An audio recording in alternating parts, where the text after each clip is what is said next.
Hello there, welcome to a special show. Now this is a response video to SJSArts, who did a video about their favourite films using letterbox lists. So I'm doing the same thing. It was a good idea how he did it, so I'm going to use the same idea. So yeah, it's a rip-off. He did 320, I'm only doing 205. Mainly because I don't want to repeat having a variety of the same directors covered again and again. So there's certain directors I'm just going to cover a limited number of films because it would get repetitive. And some other directors who I like a lot, but whose films I haven't watched enough to say that they're definitely in the top favourite films ever. I don't need to see them. I mean, I like Johnny 2 a lot, but I haven't watched them enough to really think that he's in the top, the top 100 or top 200 or whatever. So this is a favourite list. It's not a best list, it's a favourite. These are the films I go back to. These are the films I adore. So some of them are new to me, some of them, but they've made an impact. Some of them are older. Some of them I've covered on my channel, some of them I probably haven't yet. There's certain directors who I've gotten as a list who I'm kind of nervous about covering certain films of theirs because they're kind of intimidating. So we see some of them, and the other ones you've probably noticed I've done a video on already. So there's a whole bunch of variations in this list. So films I may cover in the future, films I've already covered. So it's a big, huge list. So I'm hoping it's not too much of a mess. So yeah, I'm going to just start going, really, just go through them all. So I'll start off, of course, with 2001, Space Odyssey. I've covered this before. I think everyone knows I'm a massive Kubrick fan.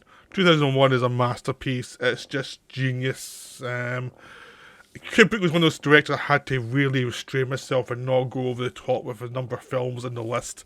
So I kind of limited it intentionally, I probably could have gone a lot further with Kubrick, to be honest, but I limited him because he's one of my favourite directors. So he's one of those directors I had to really kind of carefully not go too far with. There's Nine Souls by Toyota. He's a recent discovery thanks to Who's from Touch of Film. Wonderful films. Just amazing. Now, if you look at my video, Nine Souls is about escape prisoners and how they go about their escape from prison and what they do, and you find out a lot more about the people involved and who they were. I've done a video on this one. I'd recommend going back to my video on it. I'm not going to cover any film in depth here. So next we have Affliction, the Paul Schrader film Affliction. This is a film I didn't like the first time round, at all. I thought it was a bit obvious, and then I saw it again much later. I really liked it. I'm a big Schrader fan generally, but this one was his very well respected film that left me cold. But the second time I saw it, it clicked in. It really clicked in for me. So I'm not doing any recent Schrader films on this list, even though I really like the recent Schrader films, because it usually takes me a couple of viewings to really get an idea of how high or low I rate them in his canon. So I'm limiting it to a certain point before his recent run because it's just easier, because I haven't had a chance to watch those films as much as these earlier films. So now we have Aguirre, Wrath of God, another film I liked before, but I really liked it on rewatch last year. I'm doing a Herzog series very slowly. I think with Herzog, I really enjoy watching the films, so I don't feel the need to rush through them. It's like, I'll watch this one, I'll watch this one, It's like, it's not like something I can enjoy spacing them out and enjoying them one by one. I don't really need to feel the need to actually rush through them. So that's why that series is going extremely slowly. The same with the De Palma season. I started De Palma 4 years ago, I think. And I'm still going through them because I really enjoy them, but I like doing them at my own pace. I'd rather have slower videos than fast-paced, but more kind of fast videos. I'd rather just take my time and go through them all in detail. Now we have Alexandra, the first of my Alexander Sokurov films. This is a film about an old lady who goes to visit her grandchild who's in the army. It's Sakharov was a big director in the 2000s, 1990s, 2000s, international director, and then he kind of fell away. He's a Russian director. I don't know if his reasons for his films been maybe hard, more difficult to make, but he's not as big as he used to be, which is a real shame because he had an amazing run. There's another film on the list here. I could have, I avoided the obvious one of Russian art because I like some of his other lesser known films more. But this one is beautiful. It's really heart-rendering. You have to see it. It's just a beautiful film. And it's hard to get hold of, but it is really wonderful. So we have Ali Fear Eats the Soul. It's another wonderful film. SJSArts pointed this one out already, so I'm not going to go into much detail. I've not seen Fassbinder for a while, which is why this is the Fassbinder film on the list. I've got quite a few of them in my collection. I watched them on DVD years ago, but I haven't really rewatched them in Blu-ray yet, so that's why there's not much Fassbinder. But I really like them. It's just that my memory of a lot of these films is kind of not as good as they need to be. So that's why he's a bit light in the list, but he's a director I do like. It's just that I haven't really hit another Fassbinder phase recently, so that's why he's not on the list as much. So a lot of these directors, they depend on me having watched the films more recently, because I do try and... I'll go by memory for certain films, but I do try... there's films like Chinese Roulette, which I really liked from Fassbinder, but I need to rewatch it, because that was really cynical, but I need to rewatch that one. So it's like... I do try and be fair. I do try and have seen the films more or less quite recently, or to a degree where I can remember them pretty well. And there's so many Fassbinder films. Fassbinder's kind of like Ozu in a sense. Is like, there's so many films, it's like, you try and remember which one's which. Because I remember the stories, I don't remember which story ties to which title as well. Which is really bad. But, because they all feel like one person's work. Which is good, because they all feel like as a piece, but it also means try to tie them to the title sometimes is, for someone who's not very good at remembering names or titles, it becomes a problem. So the next one's Animal Factory, which is probably one of my most underrated film on this list. Steve Buscemi directed this one, Edward Furlong, Willem Dafoe star in it. It's based on an Edward Bunker novel, I've done a video on it. It's an excellent film, very underrated, very understated performances. It's been doing time in prison and some of the, difficulties of it all. It's not about escaping, it's not about any kind of gang warfare. It's been actually doing time and how he's trying to survive the penal colony situation where you're stuck in this prison with these people. You have to get on with some of them. You have to deal with some of them. You have to avoid being victimised, and it's how you serve your time and come out the other side. So it's a wonderful film, very underrated. Now we have Army of Shadows, which is a beautiful film. It's stunning because, it's a bit of resistance, French resistance. And the amazing thing is, this film, there's so much happens in it. And then, you get to the end and you realise it's only a year of the war's passed, and there's another 3 years of the war, 4 years of the war to still go through. And it's like, that's how brutal being resistance was in France. It's absolutely horrifying. It's the great resistance film about World War II. They're having other good ones like Soldier of Orange or Paul Verhoeven made, but nothing's as good as Army of Shadows. Army of Shadows is the king of this kind of film, so you just got to respect it. It's just so good. I'm a big Melville fan, but this is not his normal type of film. Assault on Precinct 13 is my go-to film when I'm feeling down in the world. It's just one of my films that just picks me up. It's just that. To me, it's just a beautiful thriller. You love the characters. It's low budget, so it had to be inventive. The plot clicks along beautifully, and it's just quotable, and it quotes other films as well, and it has a sense of humour about itself, and it's just John Carpenter at his best. John Carpenter's the one I had to limit my films of to a reasonable level. Now we have Audition, the only Miki film on the list. There's other ones I really adore, like Gozu and things like that, but I thought I wanted one from Mickey, and I thought I auditioned the obvious one. It is brutal and it is horrifying. It's a beautiful film, and then it comes out the most horrific horror film ever. Because with horror, if you like the characters who are things are happening to, it becomes far more horrific. So that's why that one feels so brutal. So that's what we've got here. Now sorry about this. I'm trying to walk between two screens here, so it might not be the most smoothest thing ever, but what can we do?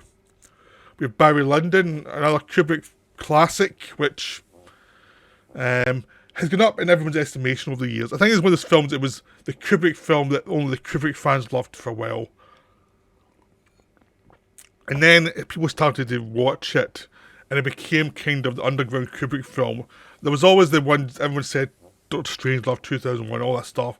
But this was the one that was underground one. And I think slowly people who loved it most have come into the age to become film critics, and now it's gone on lists like Sight and Sound list, and it's starting to become critically acceptable to love this film.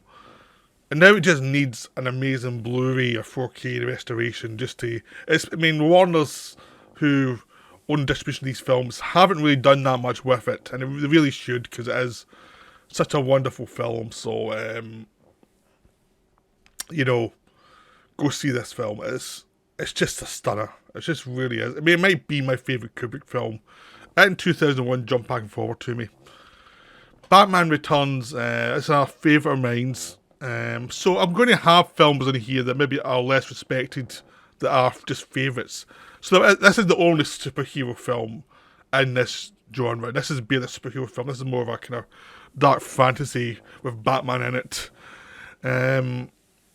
I try and not be snobbish with genres. Superhero film is a genre. I don't think there's been many really great examples of it that you could put in a list like this, but I think Batman Returns is so strange and so fascinating. It's definitely one of my favourite films, and it's definitely weird, wonderful character bits and atmosphere. It's just a unique film, and I think it is one of the most unique films in that genre. It's so unique that it's almost been expelled from that genre because people couldn't understand it. And it was really disturbing to a lot of fans of Batman when it first came out. Now it's better respected, but it takes time. People still are a bit unsure about it. Battles Without Honor and Humanity is a wonderful series of films from Japan. It was very hard to get hold of for a long, long time, so now finally they're available through Arrow. I put the first one in there. The first one's the most brutal one. The first one covers the longest time, and it shows you from the war and how the gangsters, basically the Yakuza, gained prominence after the war. And the other films following it follow this one character through different situations. They're more like episodic crime films. They're all excellent, but this first one really is brutal and horrific, and it just shows you how difficult life was after World War II for the Japanese. So it's a no-brainer. It's just wonderful. The whole series is wonderful, but this one especially. Beauty and the Beast, Cocteau, no-brainer. It's a beautiful film. There is a good Polish Beauty and the Beast, but I still like this one better. Belle de Jour, it's a Buñuel film. I adore Buñuel. He's one of my favourite directors. He's one of the directors I'm very kind of scared of doing videos on. Not scared, but I'm intimidated by him a little bit. But I am going to get there. I will be doing videos on him soon. Big Lebowski, no brainer. I adore Big Lebowski. Big Red One, the Sam Fuller film. This is one of the films I saw when I was young. I just adored it. And I've always loved. There's a reconstruction of the longer version of the film, which is only in standard definition, but it's really worth seeing because it is a much better film. It's a much stronger, longer film that goes into the craziness of war a lot more. The released version's a bit more polite, but the released version's also a really terrific horror. Look at the horror of war, but the longer version just goes into everything in a lot more detail. The Big Sleep, Howard Hawks, a no-brainer. Howard Hawks is great. This is a terrific adaptation. The Big Wednesday, another one I saw very young. It's a bit. I've done a video on this one. It's all about growing up and the difficulties of growing up. I mean, the characters are all surfers, but really it's all about getting older and how to survive getting older. Blowout, another wonderful Brian De Palma film. I still haven't done a video on this one yet, but I will. It's a very conspiracy thriller, but it's more character based than anything, so it's just beautiful. Blue Velvet, no brainer. It's a wonderful film, and I still think I need to cover this one in detail, but I'm waiting to get the Criterion version of it, so I need to kind of wait till I can afford that. But it's a beautiful film. It's not one of those perfect films. Everything works perfectly. Lynch is another one where I've kind of limited myself to certain films. I'm not going to go mad and do them all, which I can easily do with Lynch. Branded to Kill, another one I've done a video on. It's wonderful. Who's from Touch of Film is a big fan of this one as well. It's insane. It's wonderfully insane. It's one of those genre films that's so insane that even the people who financed it didn't have a clue what it all meant. It was so bizarre to them. It's definitely worth seeing. It's a beautiful film. It's one of those films that are actually beautiful. It's a beautiful Japanese crime film. So you have to see it. It's unique. Bride of Frankenstein, gorgeous, wonderful horror film, fantasy film. It's just perfect. You know, there's not much to say beyond. It's perfect. Canterbury Tale, I covered this with Solitary Ronin and the our Pearl Press Burger series. We've went into detail on my other channel, Ronin Nazarene channel, so go to there and you'll see a full explanation of this one. The Case of the Grinning Cat is one of my Chris Marker ones. Another director I had to kind of limit myself to not go completely mad in his films and numbering the films, so go see my video. It's been made, I think it's about a month ago or something, all about these ones. This is a beautiful film, one of his latest films before he died. It's wonderful look at the world and how crazy the world has got. So it's highly recommended. Okay, we're now back with Chimes of Midnight. Excellent Orson Welles film. I need to cover it. I'm going to cover this one soon. I've got it in Blu-ray, I just need to cover it. It's another one of the intimidating films to cover, but I'll get there. Chinatown I've covered recently. It's a wonderful film. So I go see the video. Citizen Kane's an obvious one, but it is an amazing film. So it's one of those films, it's obvious because it's so good that it's like, it should always be on a list. It's so good. So just go see it. City of Hope, a John Sayles film, which I saw recently again, thanks to Solitary Ronin, and I've now got it on streaming from Amazon. It's a wonderful film about a city and all the politics involved, how city politics creates problems and, you know, tries to solve problems and the difficulties of it all. I did a video on it a while ago. Go see the video for more detail on it. City of Life and Death is another one I did a video on. It's all about a city that's been under siege in China from the Japanese and all the brutalities that take place there. It's an amazing film, just stunningly done. It's very underrated. Come and see one of the most brutal war movies ever made. You'll be stunned at this one. Just go see it. It's amazing. It's the best way I can put it. It's amazing. Company of Wolves, Neil Jordan's fantasy film about a young girl and her coming of age, and it's all done through fairy stories, and it's still one of Neil Jordan's early films. It's still one of his best films. It is beautifully done. It's episodic, but everything weaves in and out of each other. It's just so good. There's so many great sequences. This is a film. It loves what film can do, even though it's very literary. It loves all the things that film can do to actually make it unique. So it's a must see. But I'm not guaranteeing you'll love it. I'm just saying you must see it. Comrades, Bill Douglas's film about like farmers who rebel against the people who own their farmlands, but how much they're taken off them and are sent to Australia. Basically, they're stitched up and sent to Australia, and it's their way of trying to get back home to their families and find justice. It's basically about the conditions that created communism, created the need for communism. Even though communism is a very difficult and in lots of ways dubious thing, this is why it happened. Because the people in charge were so greedy and so awful. So it's a must-see film. It's really great. Crash is David Cronenberg's wonderful film about the evolution of sexuality and technology is the best way to put it. I've done a video on this one. It's just stunning, so just go see it. The Cremator is a Polish film about fascism. This is one of the ones I've got the Blu-ray. I haven't rewatched it recently, but it made such a strong impression on me when I watched it quite a few years ago that it has to be on the list. It's so good and it's so dark, and it's one of those films I'm actually avoiding rewatching because it's kind of intimidating. Because I remember being absolutely blown away by it, but it's such a good film. So, Crimes of the Future is the most recent film on this list.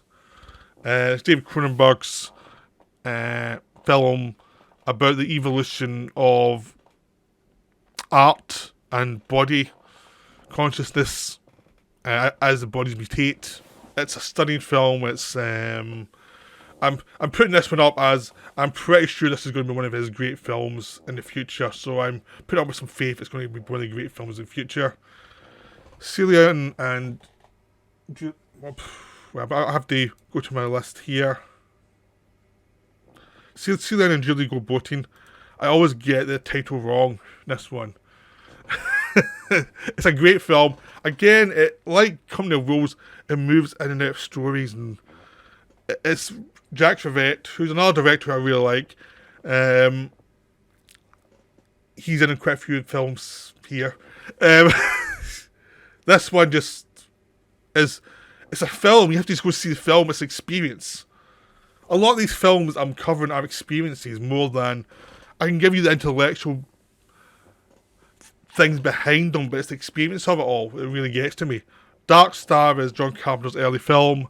It is a film that he's a bit unsure about because it was a student film that it was expanded to be a feature film. And it isn't perfect. You can tell the joints, you see all the problems, but the ideas are so good. I mean, basically Red Dwarf stole from this, and they admit it. They admit it. And it's a unique look at science fiction. So even though the effects are dodgy, the ideas are so good. And the ideas about these people in space, burnt out, unable to cope anymore, how boring space is, and just slowly going crazy in space it's just wonderful, and it has a killer ending. It's a beautiful, actually, for all the cynicism, it has a beautiful ending. So it's just wonderful. Dead Ringers, David Cronenberg's. I've got a lot of Cronenberg films all together here. He likes films that start the alphabet, it seems. Beautiful film about twins and about how human beings are linked and how strange and twisted we are and how emotionally needy we are and how things can just go wrong inside your head. Everything can be going right and then something clicks in your head and your life's just going to go to hell. And how it can drag other people down with you. So it's a beautiful film. Dear Zachary is a documentary, but it's an emotional documentary. From a point of view, it's not an objective documentary. It's about a person who dies and what happens to the custody of the son. Basically, the person who murders this guy, she's pregnant and the family have to deal with her to get hold of their grandchild. And it's a devastating film. It's really rough. So it's a wonderful film, but it's really, really rough. So I'd recommend you need to be strong to watch this one. This is a brutal one. So, but go see it. It is really worth it. Deep Red's wonderful. It's a horror movie, but a giallo, but it's also a great detective story. David Hemming's in it. And he's trying to investigate a murder, and the murder always... The murder's strange because it feels personal to him in an irrational way. And he starts to become obsessed with trying to find who the killer is. In the earlier Argento films, the detective is always a bit too obsessive. He's always a bit too focused on finding the person they need to find. So it's that kind of obsession that comes through the film. And there's also some wonderful crazy bits in it as well that aren't totally tied to the plot, but make the plot feel more fuller. It just feels... makes a great experience. It's just one of those perfect examples of a genre film. It's like, this is a giallo film you need to see. This is the perfect example of a giallo. With Decalogue, which counts all 10 parts, me and Ronan did a video on all the 10 parts. Go see that video over on my channel. It's on those 5 videos. It's epic. It's about an hour each. for each two, we do it in 2 parts each time. Each video is about an hour long, so it's quite epic. Devil's Backbone, Del Toro's film that still kind of my favourite of his. Really, there's other films he's made that I really like, but this one is still kind of my favourite. We have Die Nibelungen Part 1 and 2. I'm pretty sure I've covered these before. If I've not, I will eventually again. Fritz Lang, I'm a massive Fritz Lang fan. Another director I had to be very kind of careful not to go to the top with. The Germanic myths done beautifully. They're just stunning films. So just go see. Double Life of Veronique, another Kieslowski one. I saw this. This is my first Kieslowski film I saw. And it was a stunner because I had no idea what I was in for. I was good. I saw it in the cinema as well. So you just have the atmosphere float through you. It's just, I'm not even explaining the plot. It's just this feeling of Kieslowski doing his kind of film, but it also has a fairy tale feel to it, but done in a kind of very Eastern European way, and it's just wonderful. It defies explanation. Dr. Mabuse the Gambler, another Fritz Lang film, epic, crazy film. A lot of people prefer Testament Dr. Mabuse, but I like this one better. But just to know more, because they're both great. Actually, all the Mabuse films are wonderfully watchable. Dr. Strangelove, I've covered this in a video, an amazing film about the Cold War craziness, just beautiful. We have Dragon Inn, the King Hu film, one of the great examples of martial arts and film. It's perfect. The way the camera moves around the fights is stunning. It's almost like the camera's part of the emotion of the fights. That's why I'm so into this one. Dressed to Kill, I've covered this film before.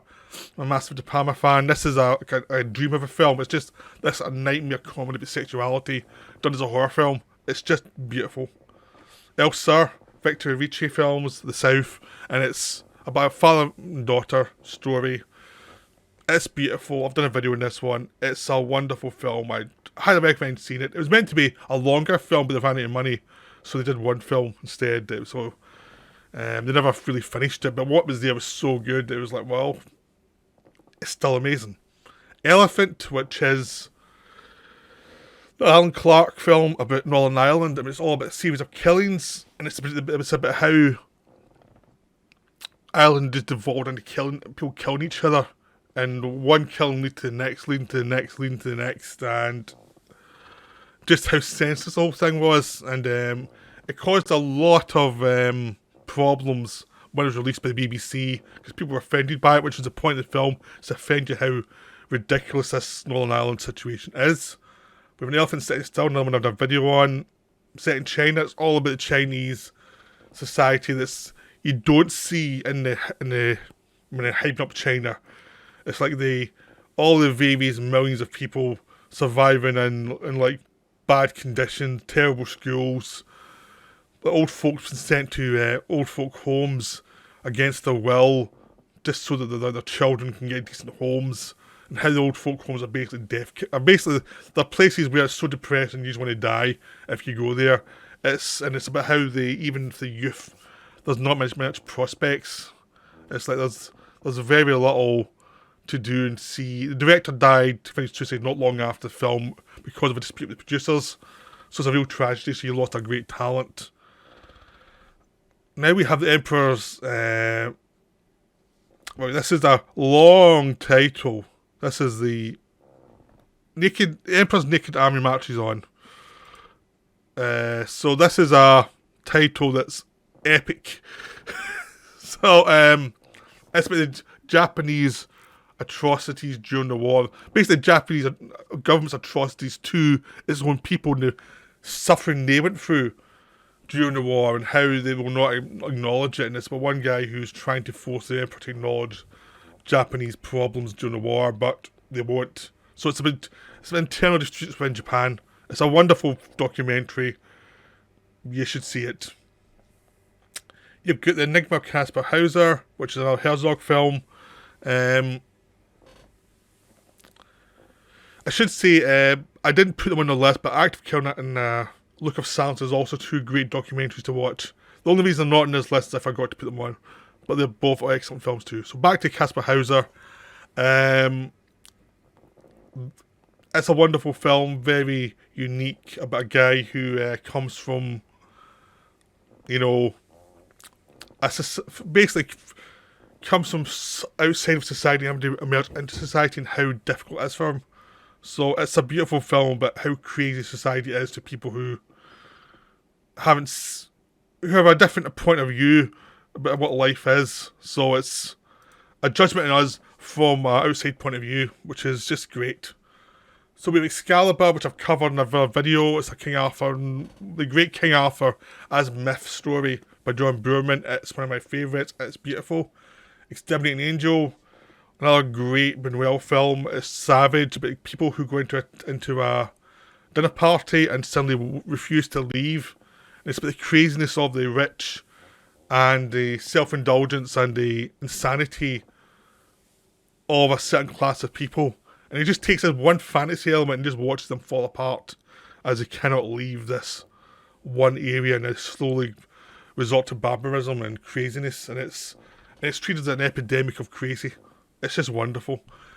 Eyes Wide Shut, the final Kubrick film.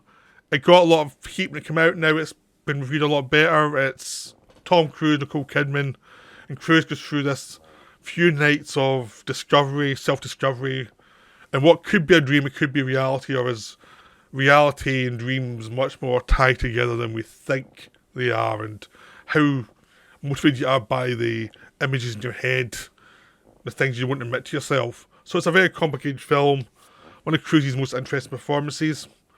We have F for Fake, the Orson Welles documentary that's not a documentary because it's a parody of documentaries, because it looks at how crazy respectability is, and how crazy forgers are, and how things get forged, and what's true and what's not true is awfully strange and funny as hell.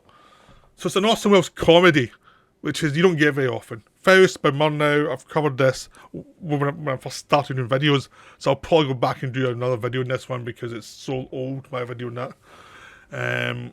It's a great epic story of Faust, and it's also just a great example of filmmaking. Femme Fatale, another De Palma film. It's underrated. Because it came a lot later in its career, people tend to forget about it, but it is a beautiful, wonderful film. Part reality, part dream, but the dream section is played much more real, and the supposed reality section is played much more like a dream.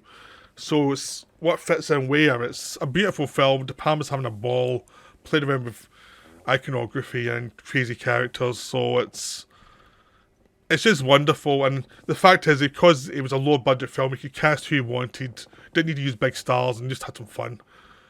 Forest of Love, the deep cut. SJSArts did this one as well. This is one of my favourite Sono films. It's an experience more than something you analyse. It's just watching episode by episode as this epic story unfolds. Tokyo Vampire Hotel was done not long before it, and it's another epic streaming thing that Sono did. It's also excellent, but Forest of Love is much better. Forest of Love is just beautiful, and it's just great because there's lots of revelations that are much more character based and try to do a twist. Gemini, another Sakamoto film. I've done a video on this one. This is beautiful, haunting. It's just crazy and wonderful with it. We have Buster Keaton's The General. Buster Keaton's my favourite silent movie comedy star, easily. Another person I had to try and avoid overdoing the, putting too many movies in here. So I just used my full-on favourites. So The General is him in a train, and lots of crazy adventures him in this train during the Civil War, American Civil War. It's just wonderful. Best not know anything about it beyond it's him in a train, and just watch him work. It's just astonishing. Gertrude, that's his Dreyer's final film. It's wonderful. It's haunting. It's not. It's one of those ones that's intimidating to me to actually cover. So we don't have to do it at some point. The Godfather 1 and 2, I think, are wonderful. I've been promising to do film videos on these two for years now. I really should get on with it, but I haven't. But I will. I promise I'll do it soon. These are just wonderful gangster films. We go beyond being gangster films. It's all about American corporations, ultimately, American business. It's like their business has been gangsters, but it's really about the rise of an American business and how it gets corrupted. The gangsters are just a metaphor for what it's really about. So now we have one of the Ozu films. We have Good Morning, which is beautiful. Another beautiful Ozu film. There's I think Daisuke Beppu covered this one in one of his streams. I'm not sure it was this one or another one, but there's so many Ozu films. It's just like astonishing. The Good, the Bad, and the Ugly, which is perfection for if you want an operatic, wonderfully silly, wonderfully self-aware western. It's just beautiful. One of my favourite westerns, and it's easily rewatchable. It's one of those films you can always rewatch and always have a great time with. It's just beautiful. Goodbye Dragon Inn, which is about closing a cinema, and just the people who work in the cinema and how they go through their day as a cinema is going to close. And as someone who's like worked in theatres and who's gone to cinemas who look like they're ready to close, it makes me really nostalgic for a kind of era that's sort of slowly dying. Like people going to cinemas or people going to theatres, they come and go, but you always get the feeling of it's almost ready to go. But it's been that way for thousands of years, so I guess it's going to keep going that way. But that's just an old cinema. It's just slowly dying away, and it's what it means to everybody who's going to see the films there. So, beautiful film. So, I'm not trying to rush through these, but I'm trying to go at a pace, so this video didn't take forever. Graveyard of Honor, I've covered this before. This is the original. The film that Miki made a remake of, and this is a film that's much weirder than a Miki film. That's original, but this crazy gangster who doesn't understand how to deal with other gangsters and how he just makes a complete mess of everything that he's doing. He's just the worst person to ever have in an organisation. He's just so self-involved. It's amazing. And it's funny as hell. The Hanging Garden is about a family, this crazy family who suppose they tell each other only the truth, no matter how brutal it is, but of course they've got their secrets even then.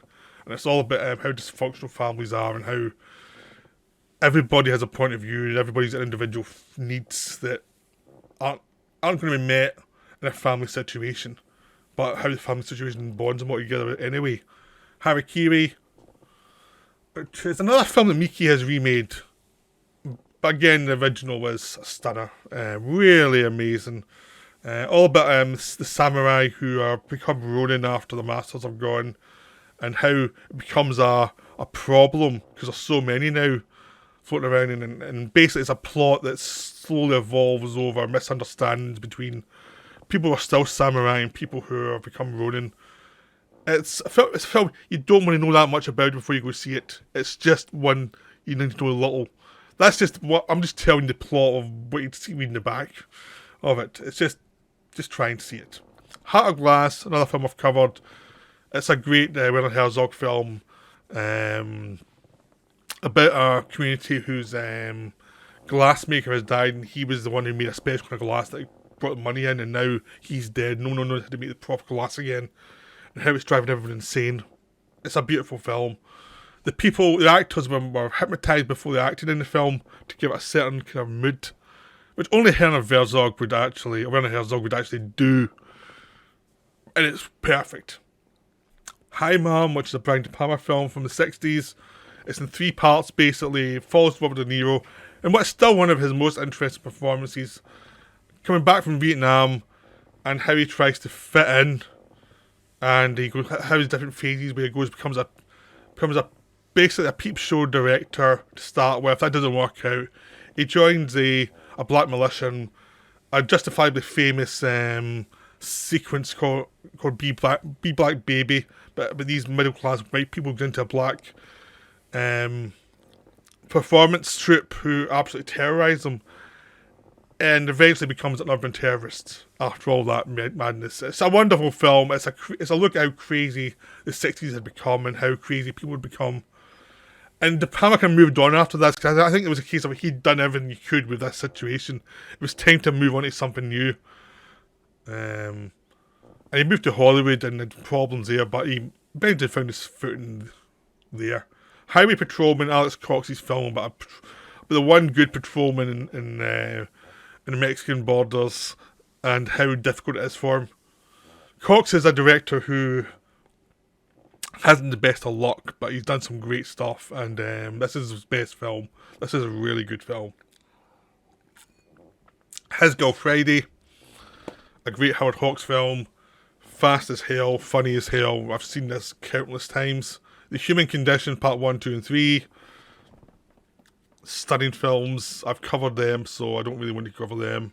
Hotel Terminus, Klaus Barbie. The idea that they're looking at the Germans who try to escape to South America. This is a terrifying film about inhumanity and just how strange everything was. By strange, I mean it was strange because he basically escaped, you know, and it's like, how did he escape? There's something dodgy here. Eventually he was captured in South America years and years later and can be brought back to have a trial in France. But it's all about the whole situation. It's just wonderful. We have Incerto's Inferno, which is the kind of follow-up to Suspiria. I prefer Inferno. It's a dark fantasy dream of a movie. It's wonderful, but it's not for everybody, but I adore it. The Insider, Michael Mann's look at tobacco world, where they're trying to stop a person who's going to speak against the practices.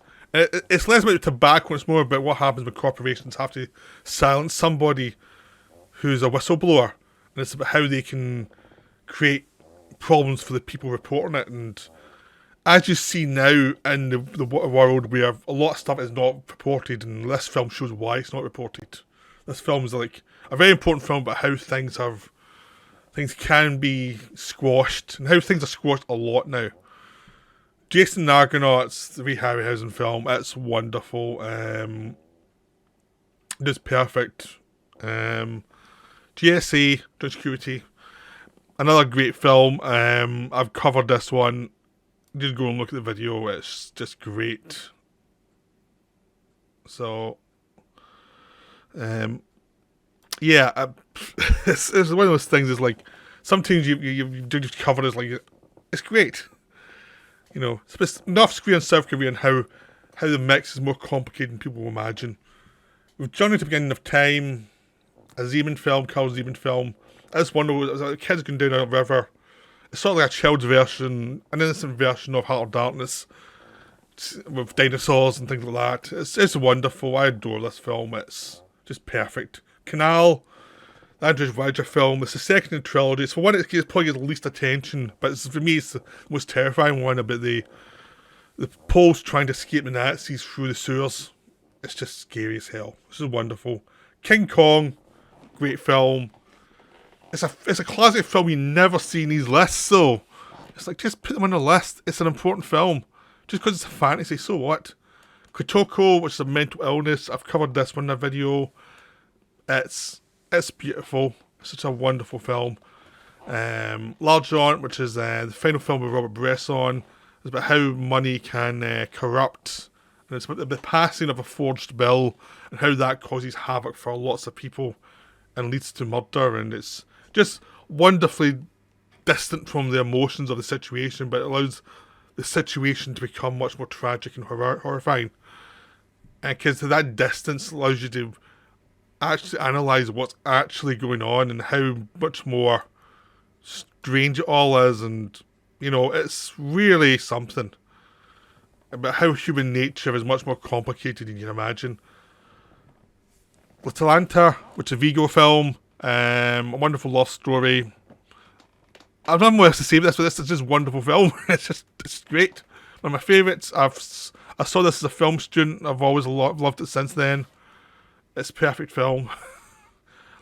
La Belle Noire, another film I saw as a student. I saw this in the cinema as a student. It came out when I was a student. And it's hard to get hold of. But it's a wonderful film. Especially if you see it in the cinema. Which I did. For the full 4 hours. It's perfect. SJSArts also brought this one up. I guess it's a film we both share a passion for. Because it's just a wonderful film. La Commune. The Peter Watkins film. All about the French, a revolution in France for workers' rights after the revolution. This is like 100 years after the revolution, where everything's going back to normal. The rich are rich and the poor are poor, and how the commune they create in Paris breaks down slowly into infighting as people, as they always do, become greedy for their own power structure. Lancelot de Lac, an amazing film about King Arthur. It's opposite from Excalibur as you could possibly want. It's Robert Bresson, so everything's distant and anti-romantic. And like Excalibur, it's very powerful, but it's powerful in a very different way. Last of the Mohicans, I've covered this recently. This is a wonderful romantic film by Michael Mann.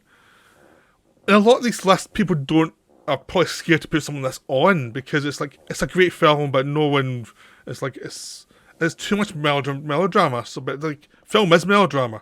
If someone does melodrama really well, you should really cherish it. As well as the more analytical films. You should have both. You know, if something as good as this, which talks about what the conditions were that led to the American Revolution, that should actually be brought up rather than being forgotten about. Because everyone talks about Heat and Manhunter, but no one talks about Last Mohicans, because it's a bit more romantic, and it's like, this is an amazing film. This is a really well done film. Now we have The Last Temptation of Christ, the Scorsese film written by Paul Schrader, based on the book. Great film, one of Scorsese's best, most underrated film, very controversial. It's all about Christ trying to learn to going from being a man to being a god, to take his place where it needs to be, but while still having the frailties of humanity. To me, it's a beautiful film about how difficult it is to be a god, but a lot of people did not see it that way, so there we go. The Red Circle, Melville film, a beautiful film, what's it to say? It's perfect. Perfect. Letter from an Unknown Woman. Yeah, I've got a lot of awful films, but the thing is, I've seen most of them I saw when I was a student, so I haven't rewatched them, so I need to rewatch them, but I put this one in as an example of how good he is, because I know he's an amazing director. It's just I have not rewatched a lot of his films recently. But I've been buying them up to watch them like La Ronde and things, but I need to start rewatching them. Life and Death of Colonel Blimp, which is one of my favourite ever films. It's an Archer's film. It's a stunner. It's about a man going through life, making friends, losing wives to death, and how he goes from being a young man full of ambition to being this doddery old guy who's out of touch. So it's about life, what life does to you, all through the military gaze, and it's such a beautiful film. It's really, really emotional, and it's a stunner. Light Sleepers are about a drug dealer, a low-level drug dealer, played by Willem Dafoe. Paul Schrader directed it. It's about a guy, midlife crisis, but his industry is drug dealing, and it's like, how do you get out of this industry without you going to jail? And it's there is a murder mystery element, but it's really about the existential angst of being a drug dealer and not knowing where to go. It's a wonderful film, very underrated, so I would say just go see it. It's just one of those ones you probably heard of, but you've probably not seen it, because it's very hard. I mean, there is now a version of it out from Indicator, which is great. So it's good to see it's actually getting some love. We have Love and Peace, the Sion Sono film. I'm not going to sing the Love and Peace thing like the SJSArts did, but it is a beautiful film.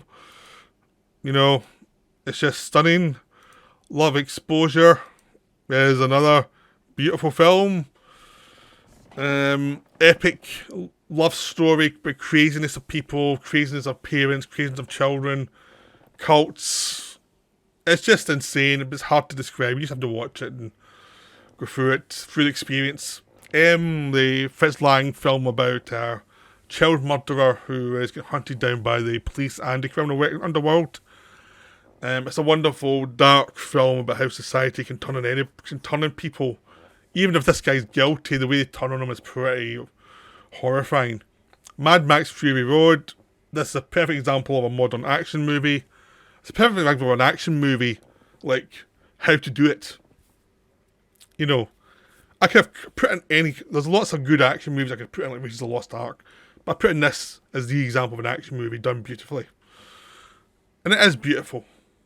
Miss Amberson's. It's got its flaws for the end, but it's still such a gorgeous film. Despite the flaw, I still think this is my favourite Orson Welles film. I can separate the last little bit from the rest of the film and see the rest of the film is just gorgeous. So I'm smitten with this film. I can't help it. A Man Escaped, the Robert Bresson film about escaping a resistance fighter in prison during World War II, and he has to try and escape. It's done very matter of fact. It's beautiful. It's a beautiful film, but very spare. It's a great prison escape movie for me. But it's so that's the thing. I've had two prison escape movies, this one and Animal Factory, and they're both very spare movies. You know, they're emotional in ways that aren't conventional to prison movies. So we've been Chewing Candidate, the John Frankenheimer film. This is perfect paranoid thriller about the craziness of the McCarthy witch hunts. I mean, you could do a documentary on McCarthy witch hunts, but this film covers it all. All the craziness, all the insanity, where it all came from. It's funny, it's scary, it's crazy. It's just perfect. Perfect example of a thriller that has a message that's covers so much of what happened during a particular period of time. Manhunter, gorgeous film. You know, it's the early example of a serial killer film, and nothing did it better. It's the creepy idea of a guy who can think in some ways like a serial killer. He can figure out some of the cold actions that would go through the mind of a serial killer to find the clues to catch them, and how what the toll is on him, as well as what the toll of being a killer is on the person who's doing the murders, like how conflicted they are. So it's a very humane, dark film that repeats. It's great for repeat viewings because there's a lot more going on than just the plot. It's the Max Factory Girl, which is a Kurismaki film. I have not watched all these films since I was a student. I've got the box set. I'm going to be going through them. I have just not watched them, a lot of them. But I have watched this one just to look at the box set again, because it was my favourite when I saw as a student, and it's stunningly depressing, just wonderful though. Medium Cool, Robert Forster and Hexel Wexler's film about the 60s, and he's a news reporter covering the Democratic Convention where there was riots, and it's all about the kind of darkness below the surface of news reporting, darkness below the surface of like the society that reports the news, and government, and what government wants, and what government wants for its own supporters, and what government wants for the people. And it looks at the people from the other side of the tracks, the poor who are ignored. It's just a wonderful film that covers so much and really needs to be, shown more to people to give them an idea of the 60s, and also what society does, why society is broken in lots of ways. Now we just say society is broken, we don't actually look at why, and films like this tell you why. Memories of Murder, it's about the long-term murder investigation and the police trying to solve it, and the different techniques and how frustrating it is to try and find a killer and just get nowhere with it. It's just a beautiful film. You know, I've done a video on it, so I'll just go see the video. Metropolitan, Whit Stillman is a terrific director. He's very underrated. He doesn't do that many films, but the ones he's made are all terrific. So just go see them. There's Barcelona, Damsel in Distress. There's lots of really good films. This is my favourite Metropolitan. He really nailed it first time out, so it's just beautiful. Miller's Crossing, my favourite Coen Brothers film still. I mean, Big Lebowski is my second favourite, but this one's my favourite. You know, it's influenced by Red Harvest. It's about two gangster parties fighting each other, and one guy, Tom Reagan, who's trying to go between them. And he's not a killer. He's the thinker of the piece. And it's the difficulties of trying to deal with loyalty and the idea of loyalty and flaws in people, flaws in yourself, amidst this great gangster flick with amazing dialogue. Funny as hell, dark as hell. It's just a wonderful film. We have Mirror, which is the Tarkovsky film about growing up and aging in Russia, like going from being a boy to being a depressed man. And what would that mean to your children? What does that mean to your wife? What does that mean to your memories of your life? Like it's just about what does life mean to you. You have Mishima, the Paul Schrader film, which is just perfect. A look at Mishima from an outsider's point of view.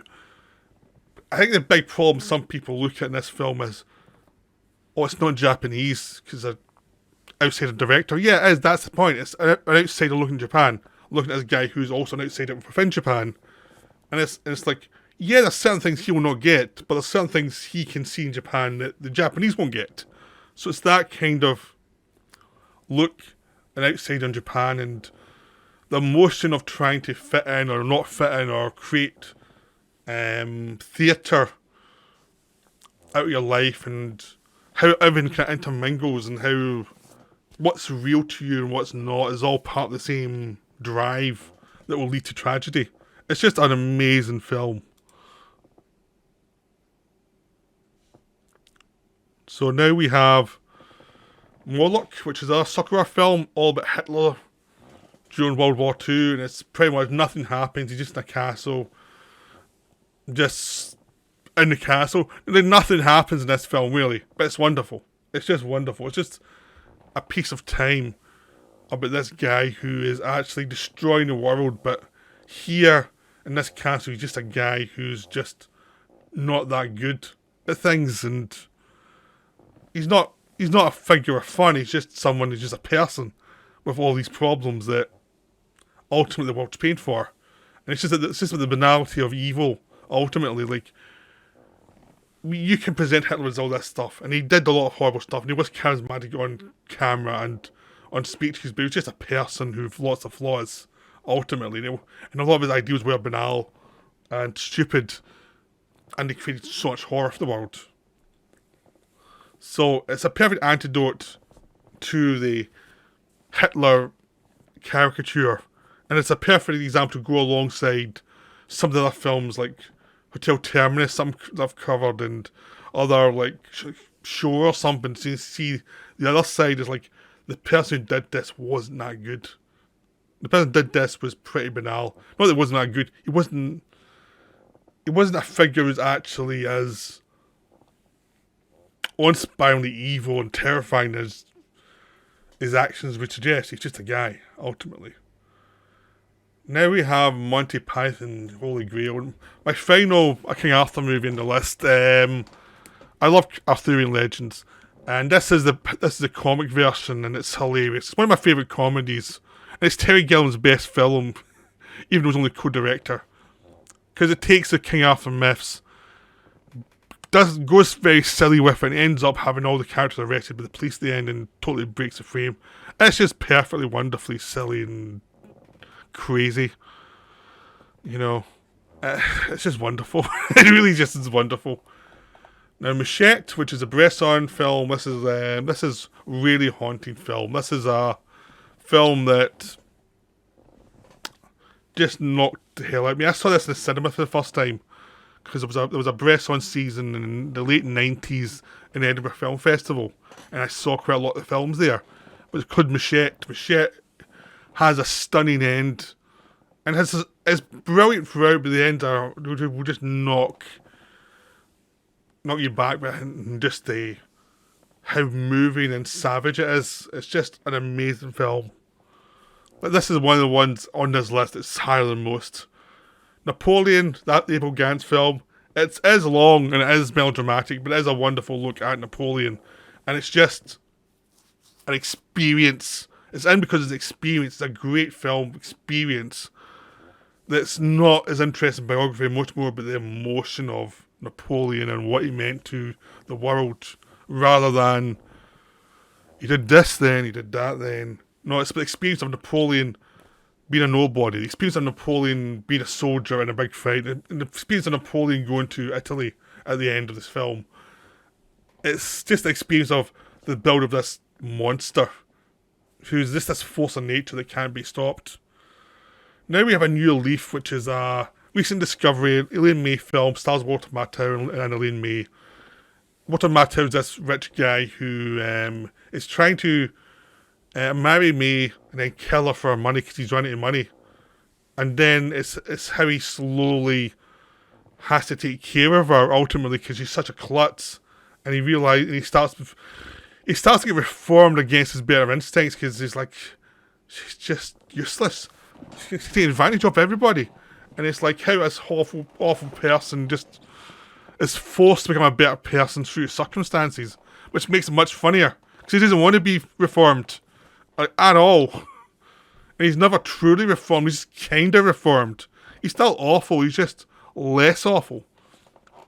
It's one of Matthew's best performances. Elaine May's hilarious in this film. The direction's wonderful. It's just a beautiful film. New World, whatever cut there is, there's 3 of them. Great film, all about John Smith and Pocahontas. But usually it's Pocahontas' story. Here, it starts with John Smith's story as he goes to the New World. It becomes a Pocahontas story later on, and he moves out the story.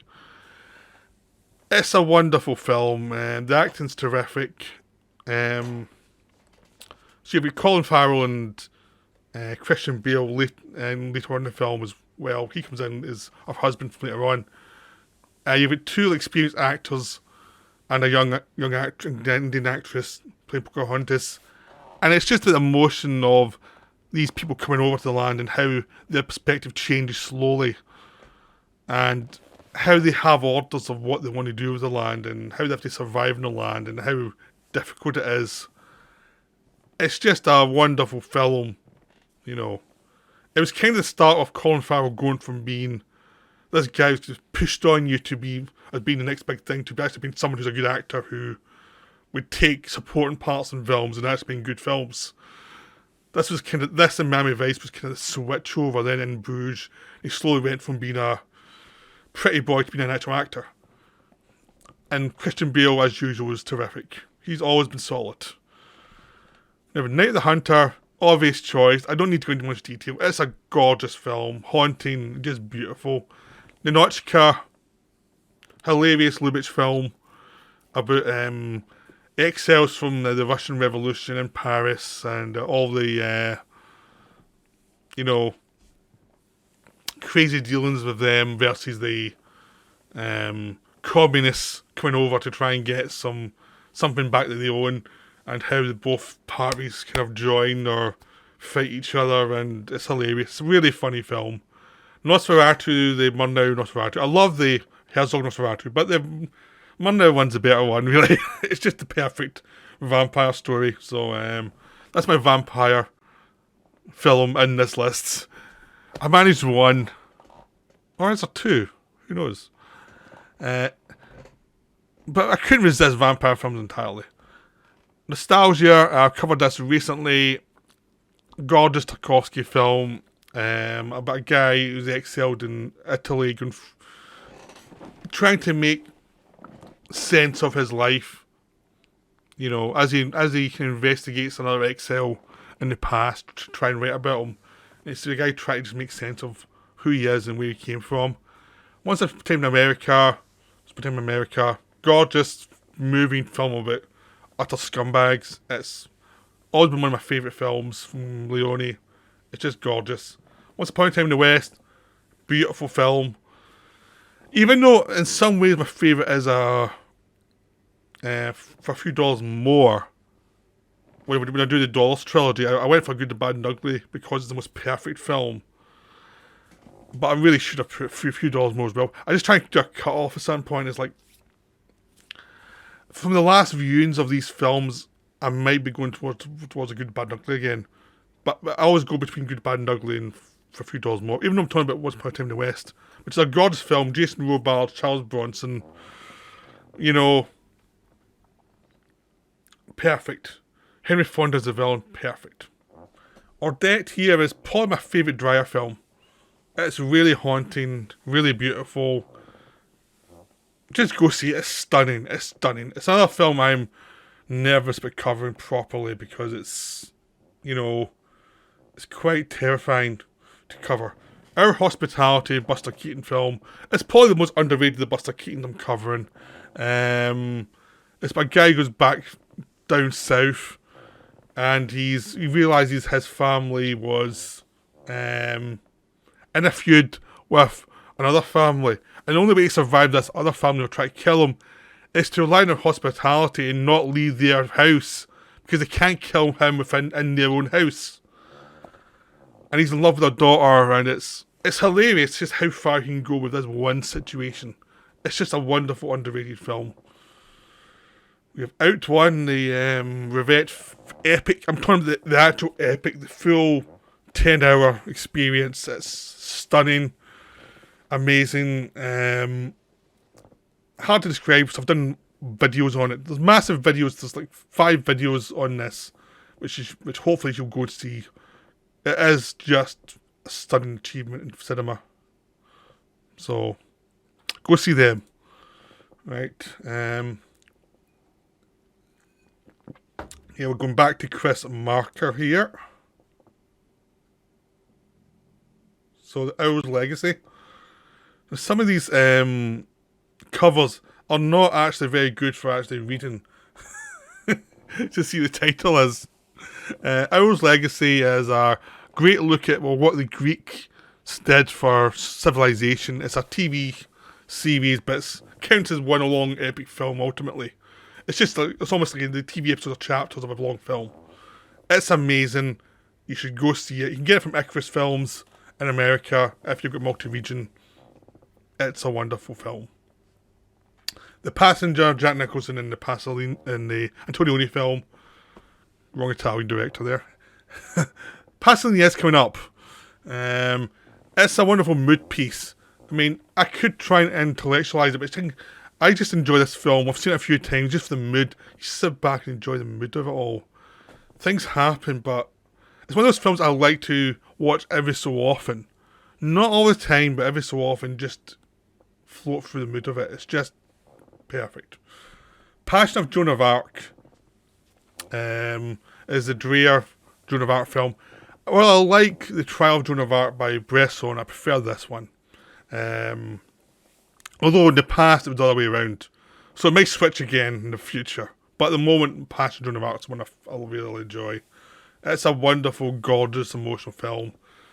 You just have to see it. It's one of those ones you just have to see, to experience. I mean, it's hard to explain. Pat Garrett and Billy the Kid. I'm talking about the Turner Classic version, which was the director's cut before it was re-edited by the studio. There's been another re-edit since then. It wasn't as good, but the Turner Classic one is the work print version, so it's a bit rougher than the other versions, but it's great. It's stunning, and it's a beautiful film about the end of the West. I mean, most people prefer Wild Bunch, but I like Pat Garrett and Billy the Kid more, because one, you've got James Coburn as a haunted Pat Garrett, and you've got Billy the Kid played by Chris Christopherson, who's not worthy of the legend around him ultimately, which makes it perfect. It makes it realise there's a whole legend around a guy who's just this killer guy. He's not really worth a damn compared to Pat Garrett, and Pat Garrett is just this haunted figure.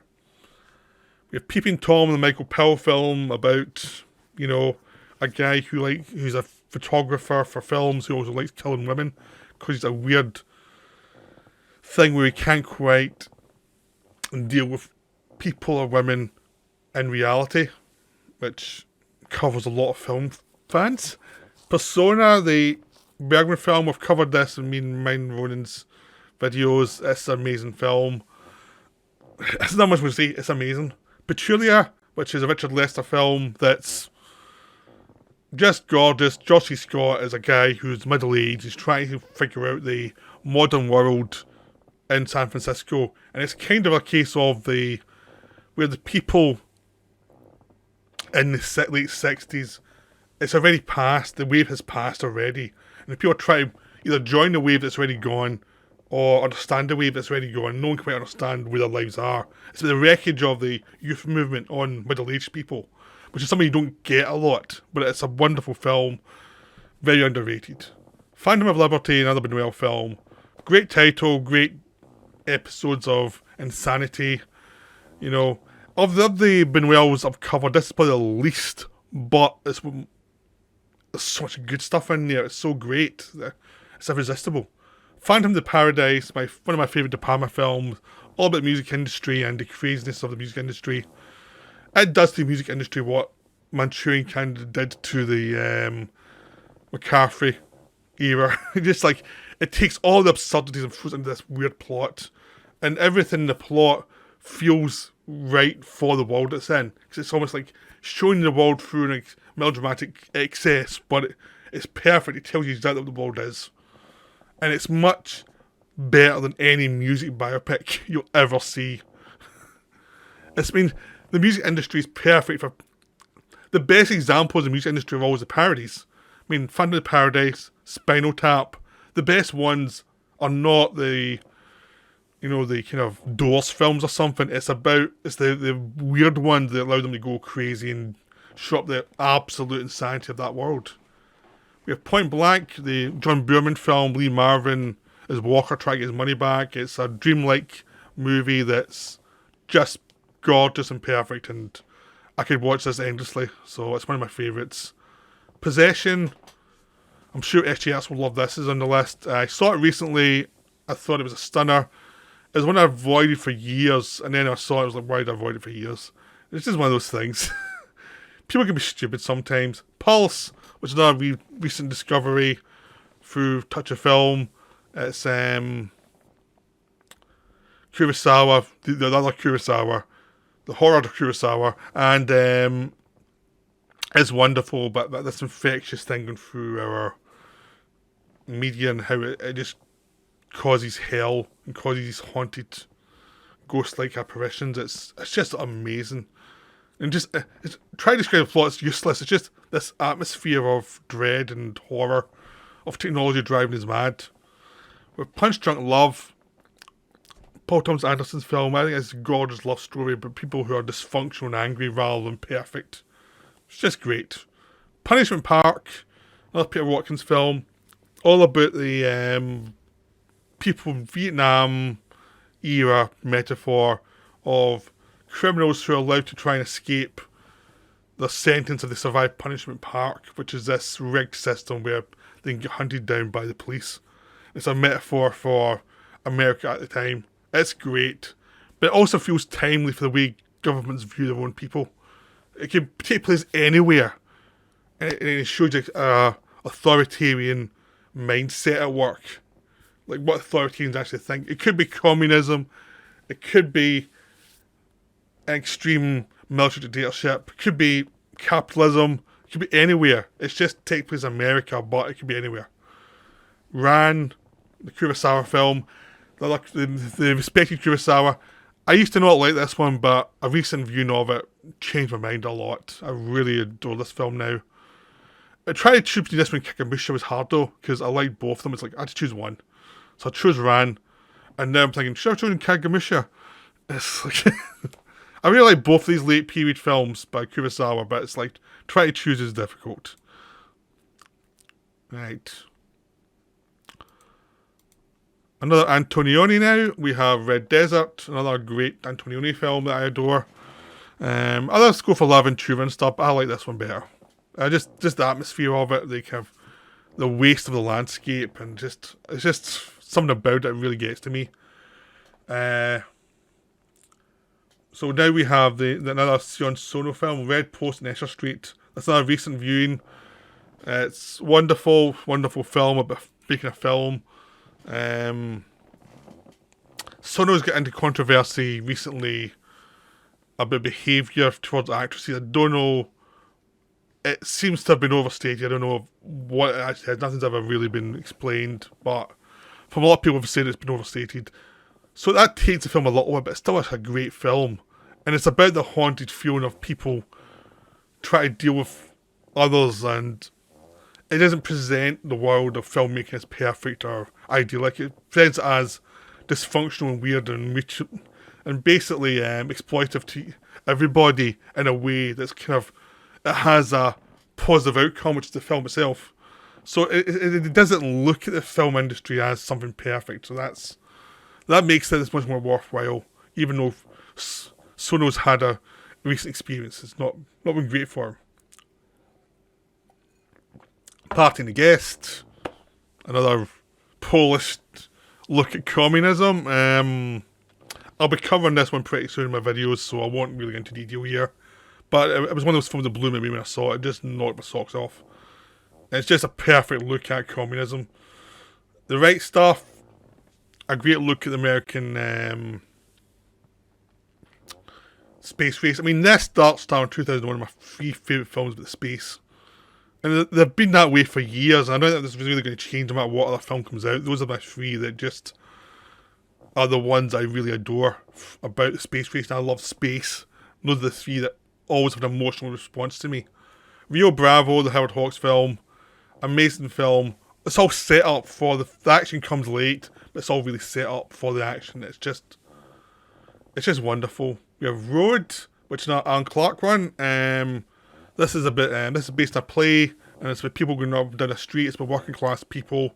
It's very stylized language that was parodied a lot by the League of Gentlemen later.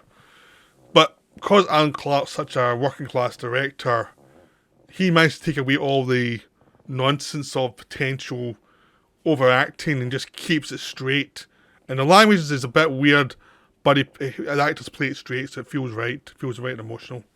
Robin and Marion, about an older Robin Hood, played by Richard Lester. Sean Connery stars in it. Audrey Hepburn is Marion. Yeah, Robert Shaw is Sheriff of Nottingham. It's about these old myths that play to their end, where basically this is the end of Robin Hood myth, when they're all old and everyone's tired and they've been fighting each other for so long and everyone's exhausted and there's no real fight left. Everybody's an old man to this point, of old women. There's nothing really left in the tank. RoboCop, the Paul Verhoeven film. Again, it's a genre film, but it's a genre film that actually is about something else. You know, it's about basically capitalism, extreme capitalism in America, and how far it's gone, how it exploit even dead people to make money, which is this cop is shot dead, who's been refunctioned to be a RoboCop to go and kill people, and how humanity comes back. So partially I look at robotics and humanity, and partially I look at society and how exploitive we are. For me, this is so much better than Blade Runner. This is so much a better film than Blade Runner. Blade Runner gets all the critical adoration, but I'd much rather watch RoboCop because it's smarter, it's more humane, and looking at a character trying to deal with his situation, and it's vicious about the society around him, like how human beings actually are. Because in Blade Runner, the corporations, they get off quite easily compared to what they should. You know, they're romanticised in a way, because even though they've destroyed the world. You know, Rushmore, a wonderful Wes Anderson movie. I'm trying to avoid doing his later films in this list because it's tough to rewatch some of them, even though I really like a lot of the films. Rushmore I've seen a few times. It holds up beautifully. It's a wonderful film, so I went with that one. Salo, so I told you there's a passing coming. Salo is wonderful. Salo is just a terrific film. Irresistibly brutal, hilarious, not for everybody. I've done a video on this one too. Sansa Leo, another Chris Marker film, I've done a video on it. It's a great look at modern life from the 80s perspective, but cultures, Japanese culture and modern life and modern technology, and it's a wonderful meditation on life. Sancho the Bailiff, another devastating film. I've not covered it yet. It's just amazing. It's just stunning. The end is stunning. It's just a brutal film. amazing film. That's all I can say. Satin Tango and Bellatar film, wonderful film. I adore this one. I can happily watch all the long shots of Bellatar movies quite easily. I'm quite happy to watch them. You know, I can't stand a boring long film from a studio, but for an auteur or a director who knows what they're doing, I'm quite happy to watch long moving shots for hours. Scar Darkly is the Phil K. Dick adaptation, which is my favourite one, because it actually gets what his novels are like, which is this like people who are not sure themselves, not sure of their own reality, not sure of what they are and what they're about. And it uses rotoscope to suggest reality, because they filmed all the scenes with actors and then they'd rotoscope them to create another world above the perspective. So you've got a lot of good actors in the scenes, and you've also got these weird scenes. And Keanu Reeves actually, his emotional disconnect, is perfect for this film. Sometimes he's cast bad. I mean, this one he's cast right, because the emotional distance he brings to his parts really works here as a guy who's not quite sure of himself and who's not quite sure what's going on, and is he guilty, is he not, and his own emotional reactions to things. So it's perfect casting. Everyone's great in this film, and everyone's selling each other out, which is hilarious. You have Scum, the original Scum, not the film version. This is the TV version of Scum, but it's still a film basically. But this is the more brutal version. The other version is, it's not romanticised, but it's not as brutal as this. So this one gets to the point constantly, really early, all the time. You know, when back and remade it, they softened certain things, and it wasn't as good as this. This is just a stunning indictment of, you know, how governments can abuse their own youth, even though the youth are a bit troubled and a bit difficult to deal with. It's how they will just brutalise them. Shadow of a Doubt, one of my favourite Hitchcock films. Joseph Cotton is a rare villain part, Teresa Wright. It's really good. It's a wonderful look at small town America and, you know, suspicions of outsiders and paranoia, and are you right or are you wrong or are you going mad? Just a wonderful film. Charlotte Jr., Buster Keaton as his most surreal. It's wonderful, getting in and out of films itself. It's great gag fest. It bombed entirely when it was released, but it's got a good reputation now. Sure, I've covered this ad nauseum. The great documentary about the Holocaust. It's disturbing as hell. You will be brutalised watching this film. Shop Around the Corner, which I covered with Saoirse Ronan. It's a beautiful Lubitsch film. Wonderfully romantic. We have Silence. Not the Silence. Silence, not the Scorsese remake. That's the original one. This is the more brutal one. This is the haunting one about the Jesuit priest who's not a movie star. This one, he's just an actor going to Japan and finding Christianity is not quite so popular anymore, and the brutality he faces. This is a great film. It's been, now because Scorsese remade it, it's hard to get hold of this one, but it's worth seeing because it is a great film. It should have been re-released in Blu-ray. It should have all the perks of a great film, but it's not because it's an inferior remake by a director who says he loves film. It's very annoying to me. It's like, if you're going to remake it, promote the old one too after the remake's out. I mean, for God's sake.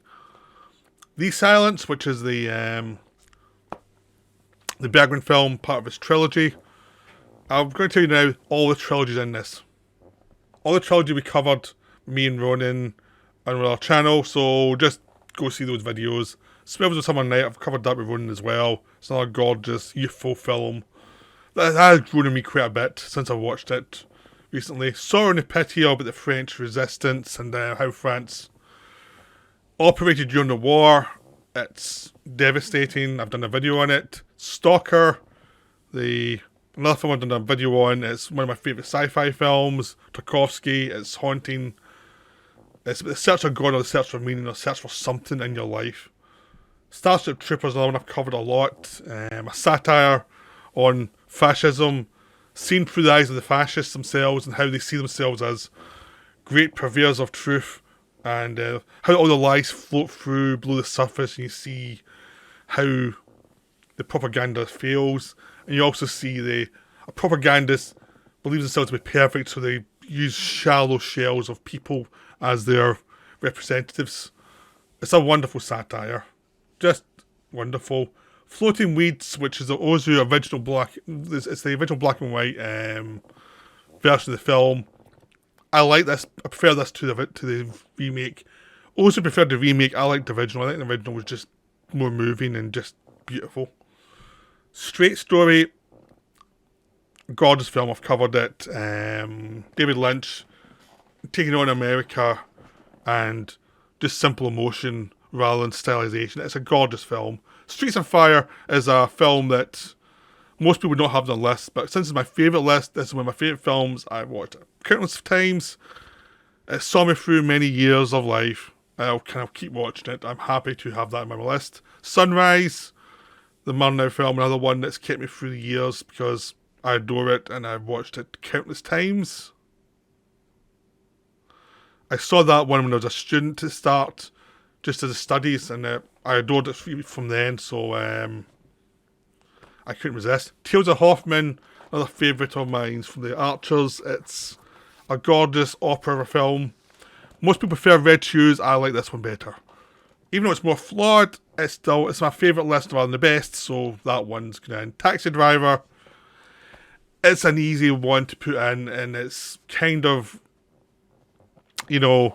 obvious, but sometimes films are obvious for a reason, because they're really good. It's really well written by Paul Schrader, and Scorsese was on point here, as he can be if he has a good script. It's just when he goes off on weaker scripts that causes problems. There Was a Father, another great Ozu film. We have There Will Be Blood, which is a terrific Paul Thomas Anderson film. I don't care if it's obvious about a white man doing damage to people. This is what happens in life, and this is a great example of the weird psychology behind it all and the craziness of it all.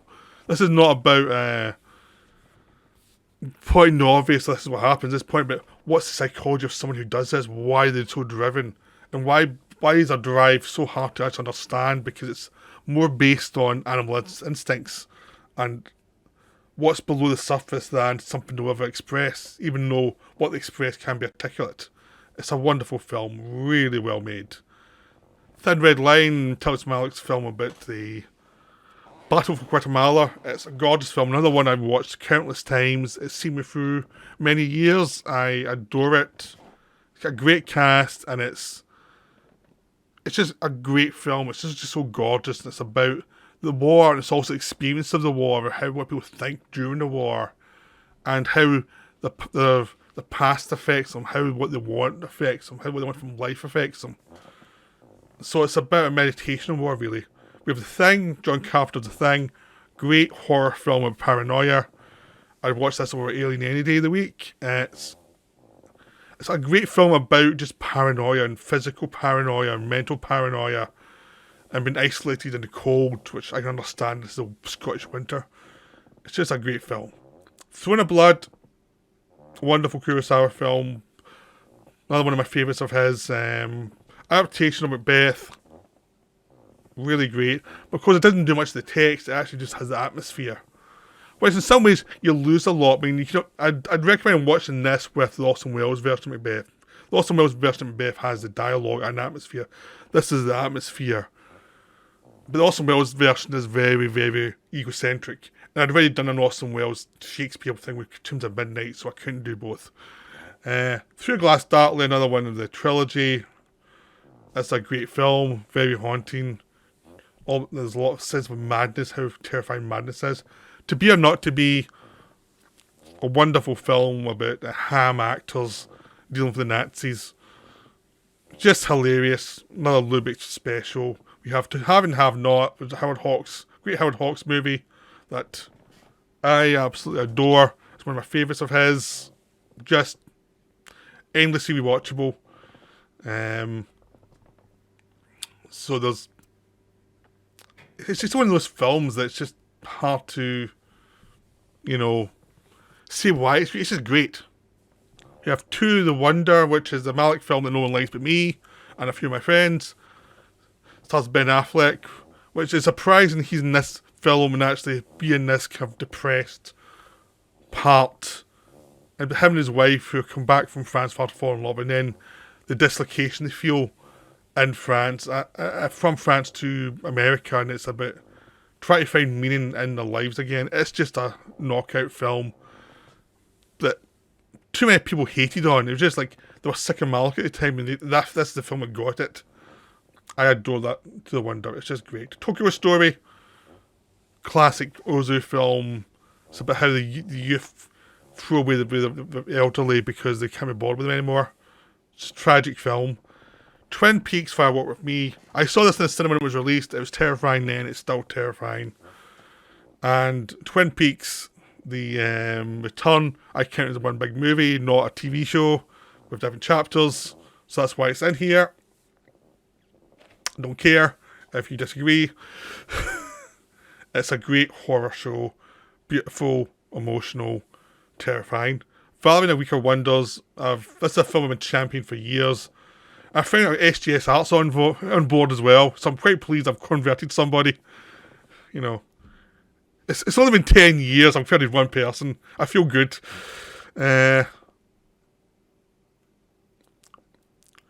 My second vampire film, Vampire, from Dreyer, another haunting, beautiful film. I covered this one recently. The Vanishing, a terrifying film I saw on pretty much when it was released. I saw it in video just after it was released. I'm not sure we got it here, apart from a few cinema showings here or there. But The Vanishing is terrifying. It's terrifying. And it's not just the ending. The ending is terrifying, but the whole atmosphere throughout the film is something's wrong in this film. It's a perfect example of how to do horror. Vengeance is Mine, a terrifying look at a serial killer in Japan. It's the best example of a serial killer from the serial killer's point of view film for me. It's the one that's the scariest, because you still don't really know ultimately what he's about. Vertigo, great Hitchcock film, another gold standard of obsession and what we see and what we interpret. You know, it's on a big list for a reason. It's just great. I'm not sure even Hitchcock was fully aware of what he was doing through some of this film. I think he was aware of some of it, but I think some of it slipped through, which makes it perfect, because some of it's emotional and a bit out of control, which I think really works to the film's advantage. Even though the shots are in control, I think some of the meaning was beyond Hitchcock to a degree, or we kind of felt it rather than understood it mentally, or philosophically.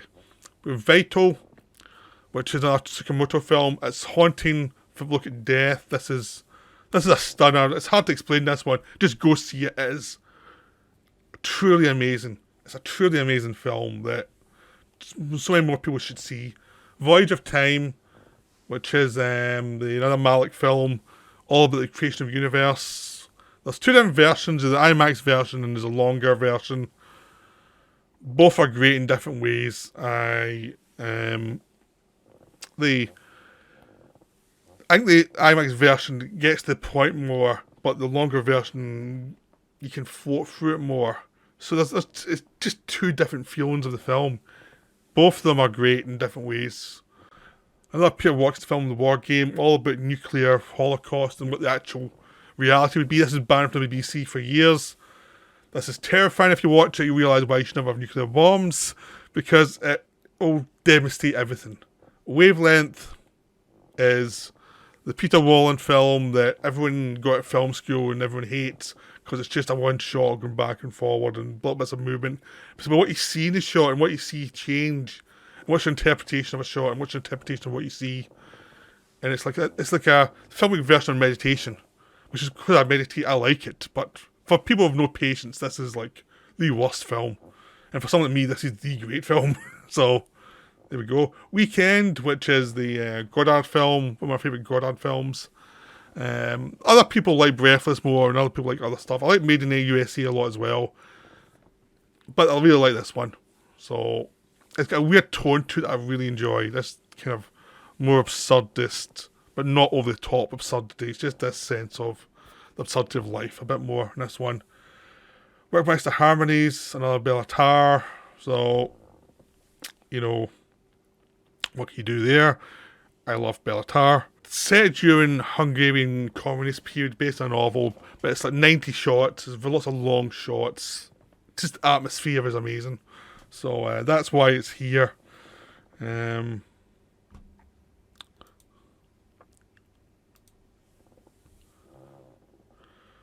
So now we are on to the last ones. We're finally almost done. We have Why Don't You Play in Hell, which is the Sono film. It's absolutely stunning. It's about filmmaking and aging.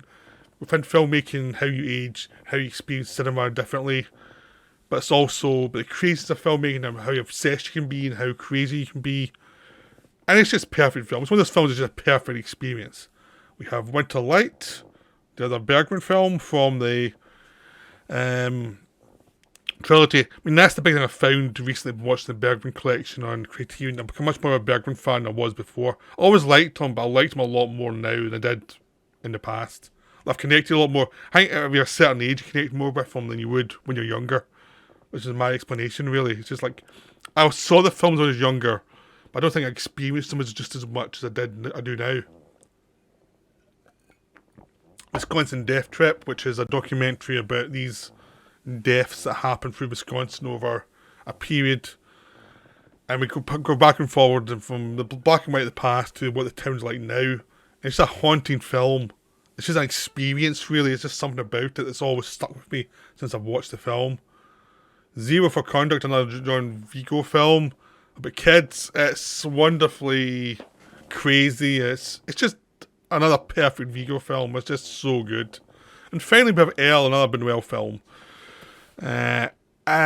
Trying to decide between this one and Archibald de la Cruz was difficult. They're both of obsession. Elle's just maybe tips over the edge. It's just Buñuel was great at obsession, about these obsessed characters who are a bit insane.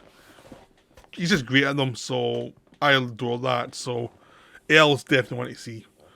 So that's my list. I hope you enjoyed this. I went on way longer than I expected, but it was fun doing the list. I mean, I tried to avoid doing the kind of samey list that some people do who have seen the Sight and Sound list and want to look respectful. I'd rather be disrespectful and throw out films that deserve a lot more attention than they get. Because if you look at some of the Barry Lyndon, I get very little attention for a long time. Even the film that's now on the top of the list, of the Sight and Sound list, was a film that was respected for years without getting much attention. I mean, I remember when I was a film student in the 90s, this film was well known as a good film, and no one would give it a time of day. And now it's the top of the Sight and Sound list. Jeanette Delman is the title. The Chantal Ackerman film. Ackerman in the 90s was pretty much ignored. She wasn't the Tarantino or something. She was just this French woman from 20 years ago. So she was completely ignored in the 90s. And now she's the top of the list. That's what films are like, really. So stuff that are now kind of ignored could jump to the top of the list later on. It just depends if you're lucky or not as a filmmaker. Because I knew about these films, the Ackerman films, years ago, but very few people had any interest in them. Just a few scrolls, and that was it. And eventually they built over time. That's what happens sometimes with films. So I hope you enjoyed the list. That's me for now. I'll get away now because I've been on for way too long. So that's me. Bye.